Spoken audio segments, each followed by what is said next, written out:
Hello students, this is Kadam sir from Civil Department of Pravin Patil College. So till now we have seen three chapters of our subject Solid Waste Management. Now we will see the chapter number 4 Biomedical Waste Management. So as you all know, biomedical waste is the waste generated by hospital, nursing or maternity homes, clinics, dispensaries, veterinary institutions to human health and environment is called as biomedical waste. Now we will see the various components of biomedical waste.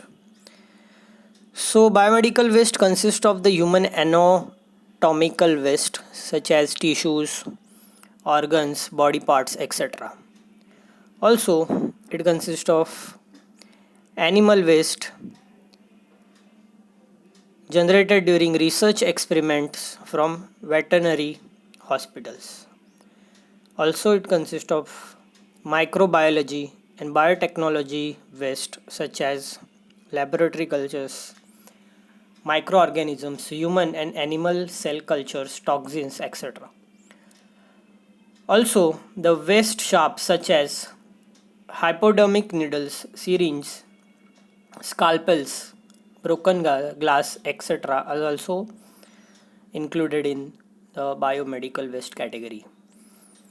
Also, the discarded medicines, cytotoxic drugs, infectious waste like soiled waste such as dressing, bandages, plaster cast, pathological tissues, material contaminated with blood, etc. Also, solid waste or plastic waste which produced during this biomedical activities such as disposal items like IV sets, tubes, catheters, blood bags, syringes, etc., excluding sharps, are included in the category of biomedical waste. An abbreviation for this biomedical waste is BMW. Now, we will see the various sources of generation of biomedical waste, means the places from which the biomedical waste are generated. So hospitals, health clinics, nursing homes, medical research labs, offices of physicians, dentists and veterinarians, pharmacies, blood banks, medical research laboratories and funeral homes are the sources of biomedical waste. Now we will classify the biomedical waste. So there are mainly 7 categories of biomedical waste. Now category number 1 consists of human anatomical waste and are treated by the method of incineration and deep burial. Now category number 2 is animal waste, which is treated by the method of incineration and deep burial. Now category number 3 is consists of microbiology and biotechnology waste, which is treated by local autoclaving, microwaving and incineration method of disposal. Now category number 4 consists of waste sharp, which is treated by disinfection, that is chemical treatment, autoclaving, microwaving and shredding. Now category number 5 consists of the discarded medicines and cytotoxic drugs, which is treated by the method of incineration, destruction and drug disposal in secured landfills. Category number 6 consists of solid waste items contaminated with blood and body fluids including cotton, dressing, etc., which is treated by incineration, autoclaving and microwaving method of disposal. Now category number 7 consists of solid waste generated from disposal items other than the sharps. so which is also treated by the method of incineration and microwaving.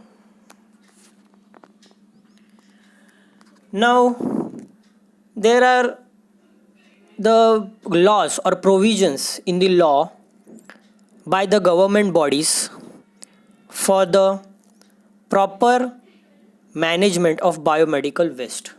So the Ministry of Environmental and Forest notified the biomedical waste management and handling rules in 1998 in the month of July.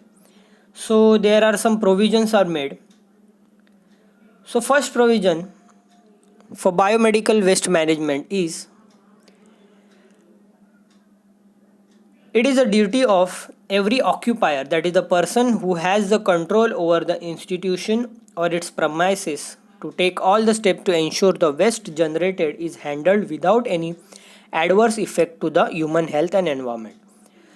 Also, the hospitals, nursing homes, clinics, dispensaries, pathological laboratories, etc., are therefore required to set in place the biomedical waste disposal and treatment facility as per the Schedule 5 and 6 respectively. It is, however, not incumbent that every institution has to have its own waste treatment facility. So these are some provisions in the law for biomedical waste management. Now we will see the various biomedical waste rules for its proper management. So Schedule 1, classification of biological waste in various categories. Schedule 2 consists of color coding and types of containers to be used for each category of biomedical waste.